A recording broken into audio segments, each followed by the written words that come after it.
I am making this video for the first time in a long time. There's a lot of you who've been with me along the journey over the years, and then some of you I've met only in the past year or so. And I have not placed myself in front of the camera for a myriad of reasons. And if I have placed myself in front of the camera, it's mainly just to share little tidbits here and there. But I've not sat down in a while to do a long form video. And one of the things I'm feeling really called to do is share a lesson that I've learned over the last week and a half, maybe 2 weeks at this point.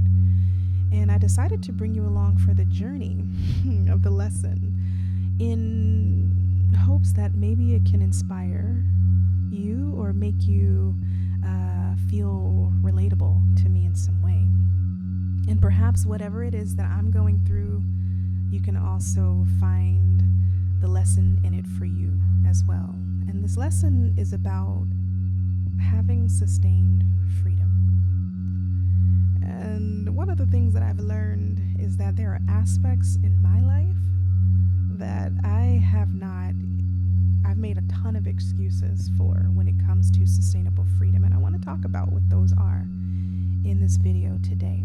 And I decided I'd go ahead and bring along my looping station. So as you hear in the background right now, I've got a loop on with me just kind of humming into the thing.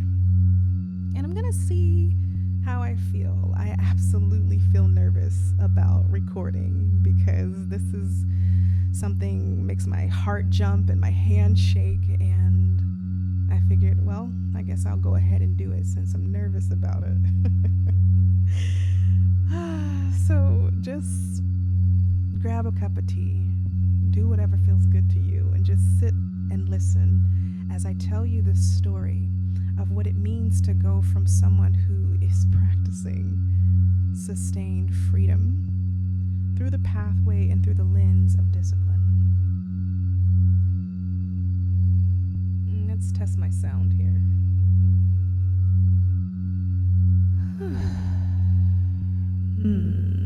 Here we go.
So come with me along this journey, okay? Because for a really long time in my life, I have been someone who struggles with discipline, like struggle bus, okay?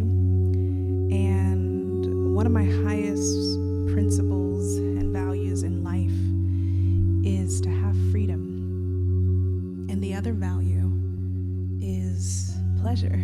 That's one of these higher principles that I strive for in every area of my life. And up until 2 weeks ago, I found myself spinning and spinning and spinning for the last few years in the same situation, over and over again. And And I'll tell you this story because it was quite interesting the way it hit me. I ended up finding myself flying into Vietnam. And then because I found myself flying into Vietnam, one of the things that happened was that I ended up getting my money stolen out of my bank account.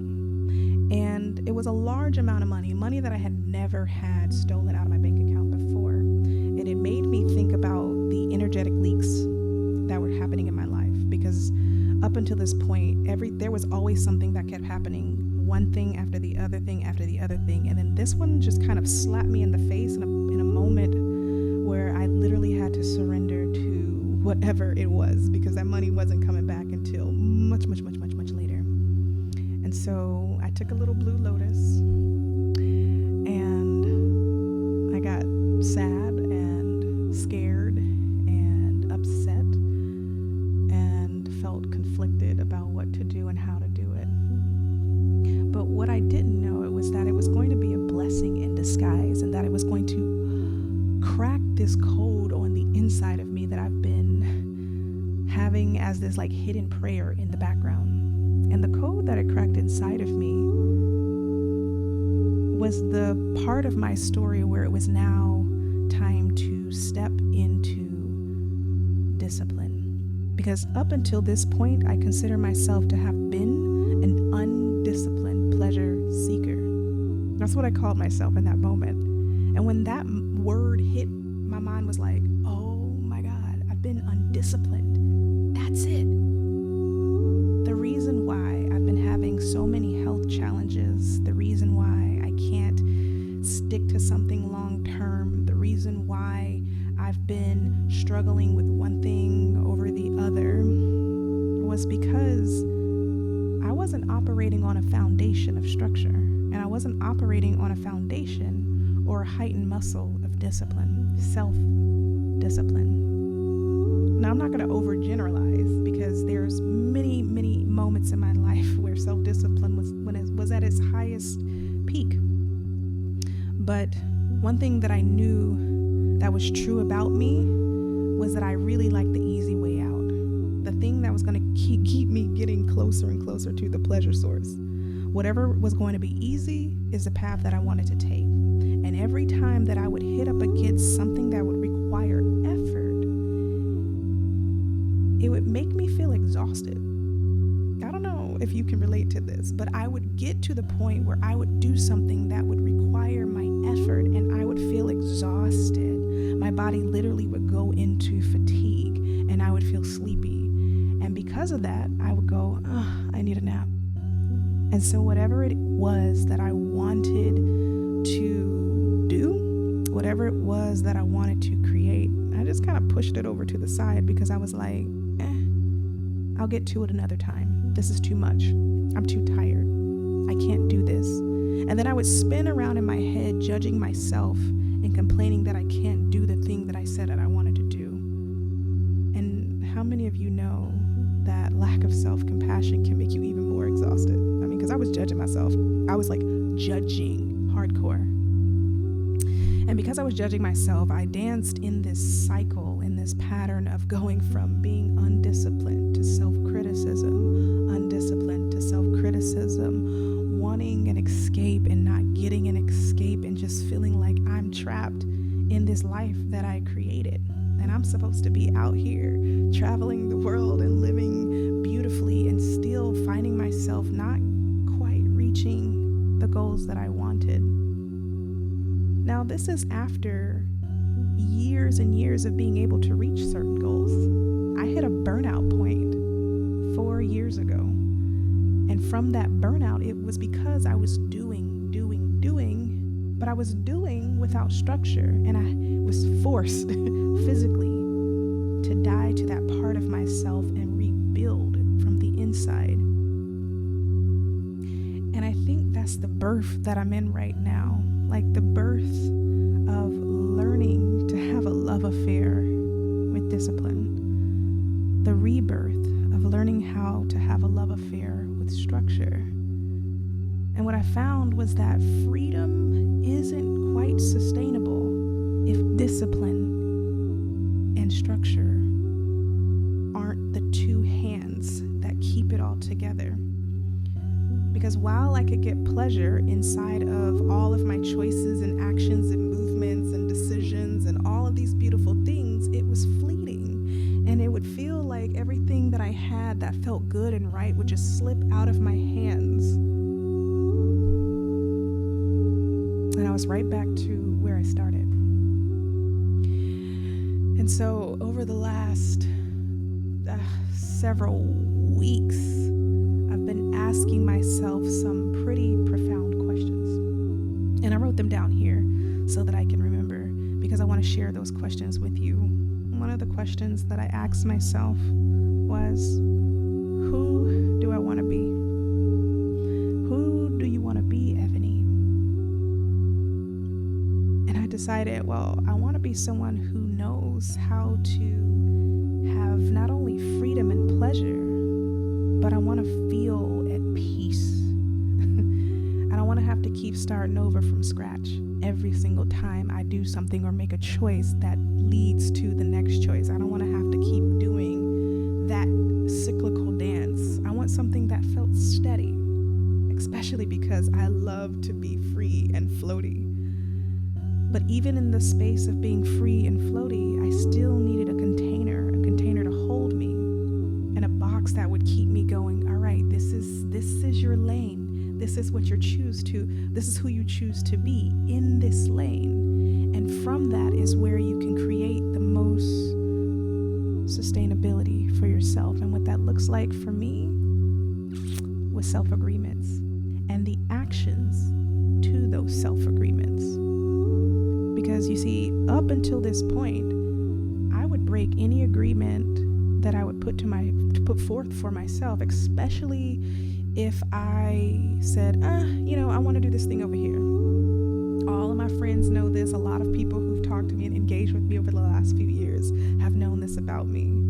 This has just been a part of my identity and personality that I've normalized.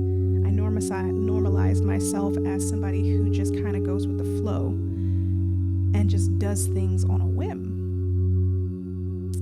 And that's all well and good, and that's one beautiful way to create a type of structure. It wasn't sustainable for me. And so I hit a wall. I hit my wall.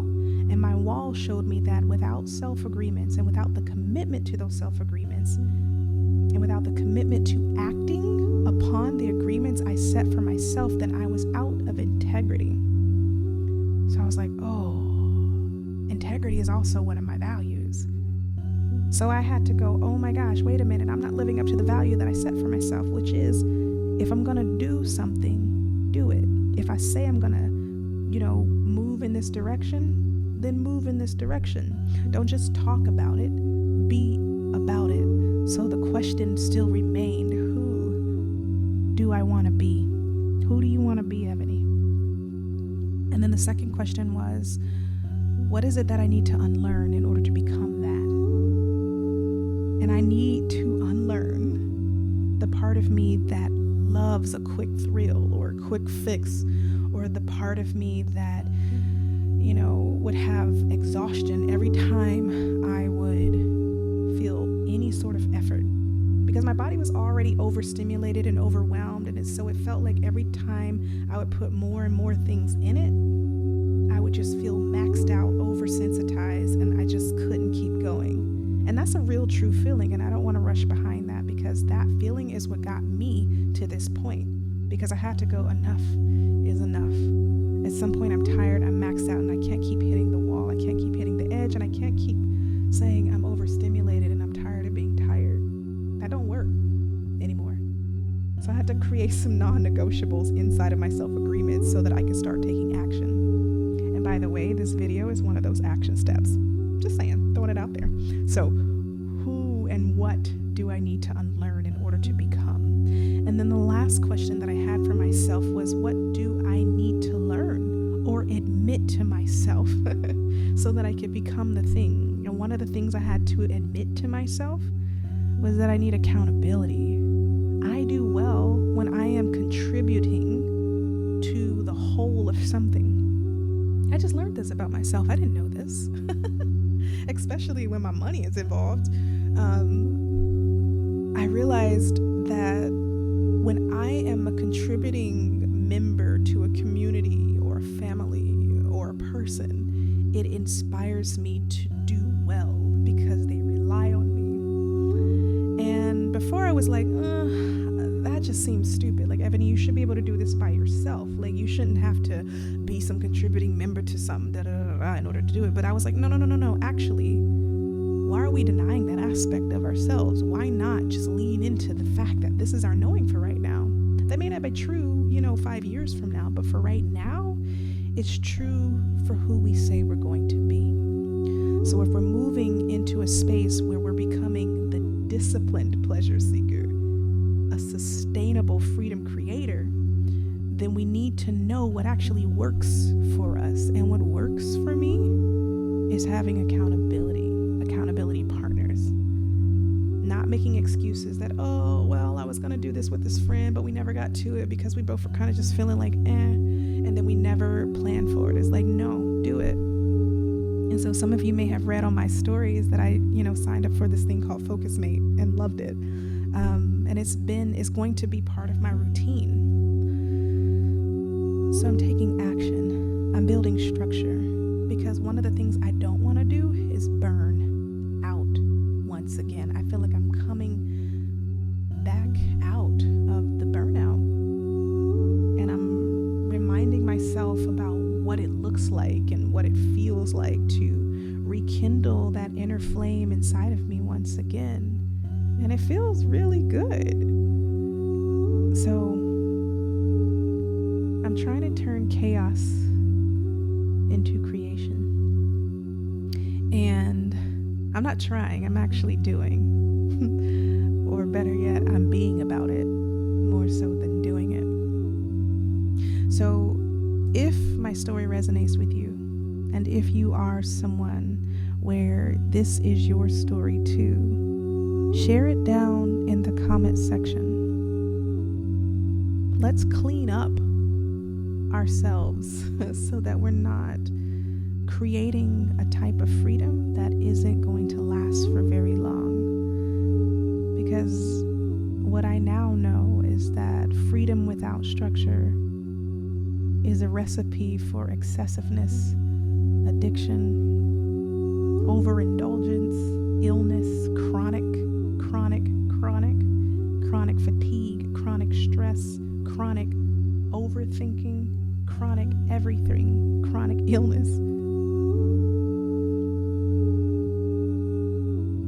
Because delayed gratification and the non-negotiable acts of agreements towards myself is really the true freedom. Because the more freedom that I have if I eat right, the more freedom that I have when I take care of myself, the more freedom that I have when I, invest into my goals, the more freedom I have overall. Because then I won't have these leaks, these energetic leaks. And then something like my money wouldn't get stolen out of my bank account. That's the metaphysics of it. That's how we got here. Anyway. Drop a comment. Let me know. Who are you choosing to be in this upcoming year? Not even just this upcoming year. Who are you choosing to be in this next phase of your life? And who and or what do you need to unlearn or learn or admit to yourself so that you can become this being? What non-negotiables are you putting on the table to take yourself out of the cycle? Because the thing that kills the spirit is doing the same thing over and over and over again, only to feel dead on the inside with no escape. And I am choosing to live. And life starts from building the foundation. You don't build a house without foundation. And that's what I'm doing this time around, is I'm building my house with the proper foundation. So let me know in the comments or send me a DM. I'd love to hear your story. Or if you do none of of that, at least journal about it. Because I know with my clients and friends and people in my world, this is them too. And I have beautiful people around me who are really good at self-discipline. And then there are those like myself who struggle in this area. And sometimes it's about facing and owning that the thing that we need to do is face the tension and the discomfort in our bodies that sits in between desire and reality. And the discomfort and the tension that sits in my body requires a conversation, and it requires a breath. And every time I breathe, I relax my body and I relax my mind. And then I'm able to move from the foundation of calm versus the foundation of chaos and internal drama. So I hope this video inspires you. Thank you for making it this far and seeing it all the way through. Thank you for letting me play my loop station. I might bring it around for other videos in the future. So, thank you.